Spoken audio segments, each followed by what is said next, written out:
This is Free Advice Friday. Hello to everyone and welcome. Welcome to this week's session. All right, so let's get started with any questions you may have. We have just doubled the number of people. We even have even more Marys who have joined in. And Wendy, great to see you. So folks, if you have any questions, I want you to just hover your mouse down at the bottom of the Zoom screen and you'll see a Q&A box. You'll also see the word more. You can check on that and hit the chat box. But if you have any questions that I can answer, now is the time to throw those in. I would absolutely love to answer your questions. I have gotten a couple of questions emailed in over the last few days. And so if there's no questions from the current panel, let me just toss those out right now. Greg wrote that he had been doing a series of mailings into the library market, and that his mailings and his efforts selling to the library market yielded not a single sale, not a single one. And he was wondering why he'd gotten zero sales after putting out tons of information to the library market. So I thought I would take a moment and I would run through, once again, for those of you who have not taken my library class, run through the items that have to happen for librarians to order your book, and a couple of things I'd like you to keep in mind. So for those of you who are pitching to libraries or thinking of pitching to libraries and you want to know where the heck are your orders, I'm going to give you a little checklist right now. Number one, does your book have a PCIP code in the copyright page? PCIP, Publisher Catalog and Publication. It's a block of data. I have a blog about that. If you just go to newshelves.com/blog and you search, there's a little search bar in the upper right-hand corner. You just type in PCIP. It'll take you right to an article that I've written about what a PCIP is. But number one, do you have a PCIP block in your copyright page? Number two, is there writing on your spine? Number three, is your book appropriately priced for the market, or is your book $3, $4, $5 more expensive than other books in your genre being put out by the bigger houses and the bigger publishing houses? Number four, is your book available from a wholesaler from which that library uses? If that library only buys from Baker and Taylor and your book is not available at Baker and Taylor, that may explain why you're not getting the orders. But don't worry if that's the case. That's not a deal breaker. You can always move on. There's almost 10,000 public libraries in the United States. You can always move on to another library system that does order from Ingram. But that's my next question. Is your book available from Ingram? Are you an actual customer of Ingram Spark or Lightning Source? Because that's important. Trying to go through Amazon is a little problematic when you're trying to sell your books to bookstores and libraries. And then the big question is, did you give it enough time? I pitch books to libraries all the time, and the orders start coming in sometimes immediately, but most of the time they start coming in 3 or 4 months later. Libraries buy monthly, they buy quarterly, some of them buy annually. Schools especially, they'll buy once or twice a year, that's it. And if they find a book, if you present a book that they love, they'll put it in a pile of books to order or on a list or in an Excel sheet. And that pile, that list, that Excel sheet will sit there. Will sit there sometimes for many, many months until their next wave of funding comes in, and then they order the books. So if you pitched books to the library market in December, in January, in February, and you're wondering because you have no orders, it is way too early to panic. If you pitched books to the libraries in August and September, and you're not seeing, in October, and you're not seeing orders, then it's time to panic. It's time to take a look at, is your copyright page right? Is your book in the right wholesalers? Perhaps your presentation is not what it needs to be, and if that's the case, I would be thrilled to help you with that. Don't worry about it. I do, for those of you who are members of the Real Fast Library Marketing class, you know it's a lifetime membership to that class. We're actually updating a lot of the videos right now, but once you get into the Real Fast Library Marketing class, you're in for life. So if you're not seeing the sales that you deserve, I want you to reach out to me. Just email me at amy@newshelves.com, and I would be more than happy to help you figure out why. All right. So, Greg, thank you for that question. Sonia is asking if I can talk a little bit about media kits and offers to journalists. What kind of questions should we include? How many and how long should the answers be? Sonia's got a book that I love called Solve the Divorce Dilemma. And I've actually, Sonia and I have gotten to know each other on the last few of these Free Advice Fridays, so I looked her book up. Sonia, I want to remind you and everyone that I am not a publicist and I am not a publicity or media expert. If you want expertise, you need to go right to Sandra Beckwith. Sandra Beckwith at www.buildbookbuzz.com. Buildbookbuzz.com. I'm going to jot that in the chat menu right now. That woman knows more about media and pitching to the media than I have ever known. She's forgotten more than I've ever known. That being understood, to answer Sonia's question, here's my experience.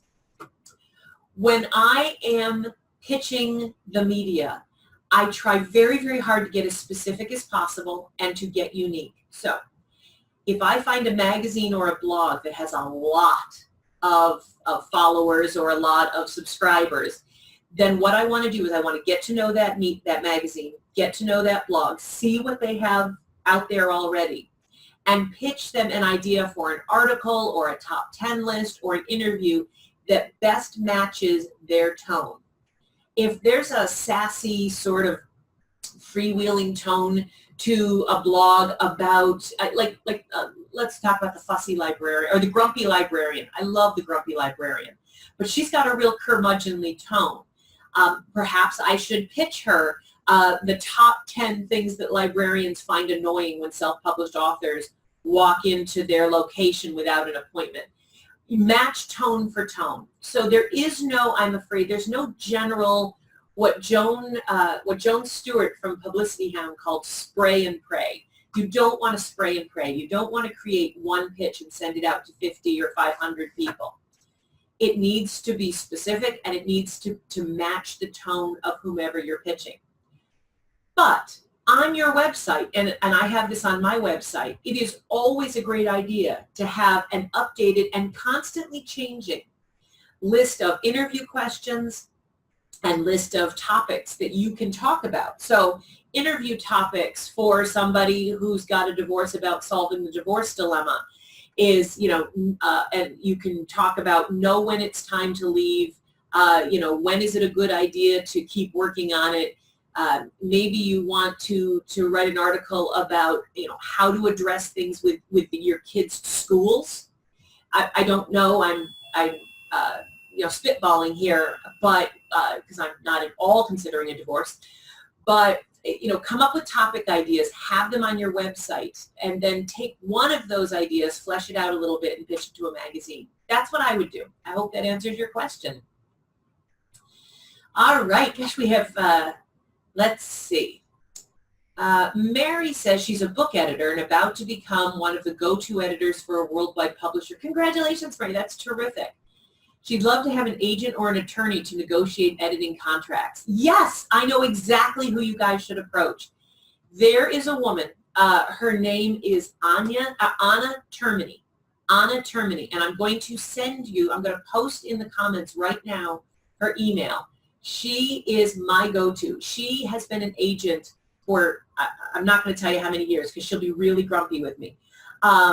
But Anna Termini, Anna, however you want to pronounce it, Anna Termini has a fantastic reputation as an expert. She is an agent. She's been doing it for decades. But she also is a contract negotiation queen. She knows exactly how, and she does this on a contract and on a,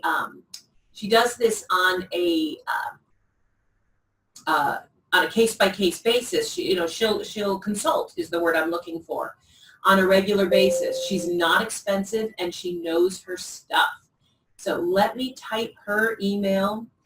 There is her email right in the chat box. For those of you who would like to get a hold of Anna Termini, she's with Publishing Services Communication. She's got a great consulting business on the side, but she also does a lot of work as an agent and sells rights. But again, she's an agent consultant. She doesn't do it for free, but she's not expensive. Mary, I highly recommend her. If you and Anna don't connect, hit me back at amy@newshelves.com. I'll introduce you to someone else, but Anna's my favorite. All right. Other questions? Other things that I can answer for you guys? If not, I'll go to the questions that were emailed to me, but I don't see... Oh, wait. Wendy is on the chat box saying she wants to include reviews on the back cover of her book, but the same people offering the reviews will be asked to provide one on Amazon when she's ready to upload it, and she doesn't want to ask too much of people. Any suggestions to make this work? All right, so Wendy, you want to include, it sounds like, endorsements, testimonials, things from your super readers, I'm guessing, or and I'd love it if you'd go into the chat box and tell me, or are you asking famous people? Are you reaching out to, I don't know, I'm laughing, Sean Connery, the Queen, the Duchess? Are you reaching out to famous people for these quotes, or are these just your readers, your fans, whom you know you can count on? Because that's two different things. If you are reaching out to, she's reaching out to supporters. And so these are not famous. This is fantastic. Wendy, do not worry about that. If you reach out to a dozen people and ask them, tell them that you'd like to give them an early advanced reading copy of your book to get their feedback and to get their testimonials, you can easily take the load off their shoulders by giving them a sheet. There is a very easy one sheet that you can create. And actually, I told you about buildbookbuzz.com, Sandra Beckwith. She actually has I think it's like $9. It's really cheap. But she's got a worksheet that you can send reviewers where they answer 5 or 6 questions, and it gets them thinking, and it actually writes the review for them. Because by answering these questions, they don't have to think or worry about. A lot of people, the big issue is not that they don't want to write a review of your book. They don't know what to say. We're writers, or I should say you're writers. I'm not a writer. I'm a talker. You're a writer. You know how to get your thoughts and your feelings, your emotions, your opinions down on paper. Very few people do. We take for granted, writers, people who are out there, take for granted that just because it's easy for us, it's easy for everyone. If you really want to make sure that you don't exhaust or ask too much of your readers, ask them for their opinion of your book, but give them a series of questions that they can answer so that they don't have to think too hard. Like, have you ever been in this situation? How did you feel when you were in this situation? Again, go to buildbookbuzz.com. Sandra Beckwith has a terrific program. I'll try and find the link and drop it in here while I'm on the call to that specific questionnaire. But the bottom line is you can ask a dozen people for their endorsements, and then when your book is ready and you want them to post on Amazon and Goodreads and everywhere else, you can throw it out there. You can absolutely throw it out there to everyone, and I believe that will keep the fatigue down. Does that make sense? Wendy, did that answer your question properly? I hope so. I hope so. All right. Let's see. Let me get another question from. All right. Marge has written asking about hiring an assistant, asking about hiring someone to. Wendy, I will. Let me get back to Wendy. She's saying, can she add the reviews to Amazon on their behalf? No, guys. If you guys get a review from someone and they send it to you directly, you're not going to have the ability to add it as an Amazon customer review. What you can do with your Author Central account, and make sure I'm dropping this URL into the chat box, authorcentral.amazon.com. All of you guys need to sign up for an Author Central account. And what you can do once you're signed up for Author Central is you go in and you can claim your book. Once your book is up, it has to be up. Claim the book, say it's yours. It shows up in your library as a book that you wrote under your Author Central page. And you then can go into that book and you can add things to your book page. Any author can do this, whether you're the publisher or not. Even if St. Martin's is publishing your book, you can add editorial reviews and endorsements. So if you reach out to early readers, beta readers, whatever you want to call them, and 5 of them give you glowing sentences about your book, you can't add those as customer reviews, but you can go in through Author Central, click on your book, go down to editorial reviews, and you can cut and paste those reviews as long as you include the person's name. You can include those editorial reviews and you can put them in through your Author Central account, and within a day or so, sometimes less, sometimes more, they'll show up right on your Amazon book page. So if the name of your book is Grace and the Horse, and so you grab the book, you know, Grace and the Horse was the best book I ever read, signed Robert Ludlum, and make sure it's true. That's exactly what they said. You can cut sentences out, but you cannot change the tone of what, I mean, you have to be careful. You can give partial reviews. You don't have to put the whole thing on there, especially if they go on and on and on, or if they say things like, you know, by the way, say hi to your husband, John. You can cut that stuff out. So anyway, long story short, guys, AuthorCentral.com is the best way to get your endorsements up on your page, but you cannot add them to Amazon as customer reviews. I hope that that helps. Mary, I see you. I got your voicemail the other day. I will get back to you. I believe that was you who called. Would love to chat with you. Sorry that I haven't called you back, but as anyone who's ever called me knows, it takes me a minute. I'm sorry. All right, so let's go back to Marge's question about how to hire an assistant. Some of you may know that my business, New Shelves, what we do is, for a ridiculous amount of money, we run marketing programs for people. We also have programs that are very, very inexpensive. I've got one going right now for children's book authors. If you know any children's book authors that are looking to get pitched into libraries or bookstores, this is the week to sign up. They're not expensive. We do them. However, I have said for a million years, and will continue to say to all of you, it is far, far, far better to either do your own marketing and sales outreach, or to hire someone in your circle, whether at your church or a family member or a neighbor, or go to Craigslist and hire someone. But it is far, far better to hire someone to do outreach for you, who works for you and is not running their own company and trying to sell you a marketing program. And I say this as someone who sells marketing programs. But what are you going to do? The truth is the truth. And the truth is you will get far more bang for your buck and a much bigger return on your investment if you hire your own assistant, or if you hire a virtual assistant. There are some wonderful people out there.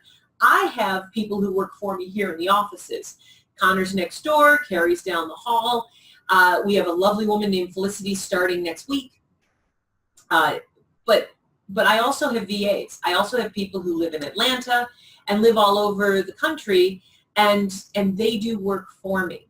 If you really want to do sales and marketing outreach, but you cannot get it done, either because of your work schedule, your writing schedule, or your personality, hire someone to do it for you. I go to Craigslist. I spend $25, $30 on an ad. I tell people what I want. I write a job description. So if you're interested in this, I would recommend that you take the following steps. You write up a job description of what you actually want the person to do. You write up the job description. Once you have that written up, you write up a job ad, very different from the job description. You know, although a lot of the elements are the same. You want to tell them what the job description is, but tell them what you expect, how many hours you want them to work, how much do you plan on paying.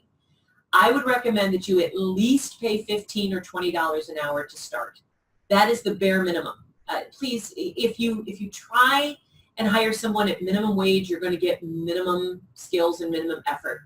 If you pay somebody, especially if they're going to be a 1099, if they're not going to be an employee, if they're just going to be a contractor, a lot of these VAs out there charge $50 or $60 an hour, and people say, I can't, why so much?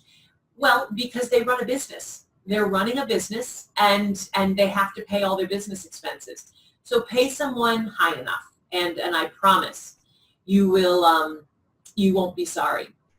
Get them started, give them very specific tools, give them the outreach emails, let them start pitching for you. And then after 3 weeks, 4 weeks, after an amount of time, evaluate the results, what it was you were expecting and what it was that actually happened.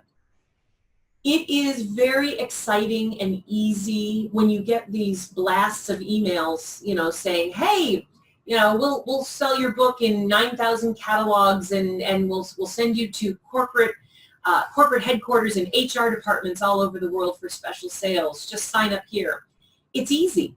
And you may think the couple $100 is well spent. And it may be, but you will get so much more bang for your buck if you spent that $300-400 paying someone $15 or $20 an hour to reach out to the HR departments on your behalf, to do the research. You can find people who are really good at Google and find people who are very, very good at outreach, and I suggest you do so. All right, Stephen is asking, what is my opinion of virtual assistants? I love virtual assistants. I actually have a couple of them. I do have in-house employees, but I also have VAs. And what I have VAs do is they do internet research for me. I had a woman go, and her name is Stacy. I adore her. And Stacy went, and she went and found me a couple of dozen women's empowerment conferences. I had a client who I want to start pitching into the speaking world. She wants to travel and speak at all these conferences. But I didn't have the time to look up the conferences. Stacy did it for me. She's a grown woman with her own business. She knew exactly what I was looking for. She did a terrific job. So that's the sort of stuff that we're looking for. I also wrote a pitch email to libraries, a pitch email to bookstores, and I have my VA send out the emails one at a time. You don't ever want to mass mail, but send out one at a time so you're not spamming, and ask the librarians if they would like to see an online review copy of one of my clients' books. VAs are great at that. Have them do the outreach. Have them keep Excel spreadsheets or Word documents or whatever the system is, keeping track of the outreach and what the results were. That's a couple of things I have VAs do. All right, we have another question here. Now, guys, we have 5 more minutes in Free Advice Friday, so if you have questions, now is the time to throw them right into the question box or into the chat box. I did see that somebody had their hand raised. I'm not exactly sure how to call on someone, but if you've got your hand raised, which is interesting, just type the question in the chat box or the Q&A. I promise to answer. What do you think about book awards that charge $60 to $80 to enter the selection process? Are these awards worth it? Do you know of any free awards that we as authors can apply to? Which awards are best for self-published authors? All right. Yes, I do know of awards that are worth it. There is an award that is recently, I think it's the Selfie Award, but don't hold me to that. But if you guys are not members of ALLI, A-L-L-I, Orna Ross runs this organization she's based over in England, but ALLI is international. ALLI is a watchdog organization that is very, very good. I suggest you run, don't walk, over to ALLI. And ALLI, and Orna Ross is the name of the organizer. She runs this fantastic watchdog organization that will tell you which contests are worth it, which ones have been. She keeps track of the complaints and the problems. I have found that the vast majority, I mean vast majority of contests out there that charge for entrance are not worth it. You might end up getting an honorable mention. You may end up winning your category. But even if you put the gold or the silver or the bronze stamp on your cover, it doesn't mean anything to the industry.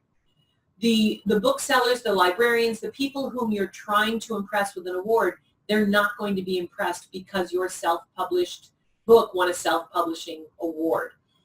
Now, customers, clients, and potential readers may be impressed, and if that's what you're trying to do, I would say that Parent Magazine, I mean, there are awards out there that you can, Mom's Choice, there are ones out there that you should go for. But for the most part, if, I would go to your local bookstore, your local library with a list of the awards you're thinking of entering, Stephen, and I would ask them if those names mean anything to them. I would argue, I would bet a very large sum of money that none of them would sway a bookseller or a librarian. And if that's what you're trying to do, skip them all. But I will tell you that ALLI, Ally, which is the Alliance of Independent Authors, I think that's what it stands for, but Orna Ross and her group, they've got a fantastic watchdog organization there. You should go and you should ask them. They haven't asked me anything.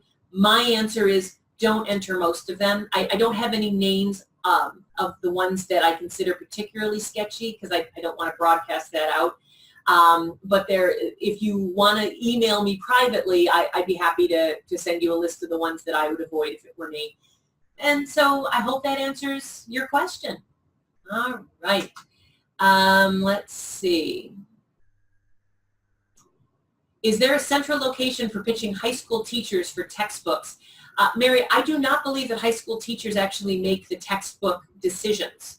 The textbooks that are chosen are made, that decision is made on a much higher level than the teachers themselves. And I'm afraid I do not know of a central location for pitching high school teachers. There are several areas where, or groups and websites and places that you can pay to sign up to be pitched to college professors.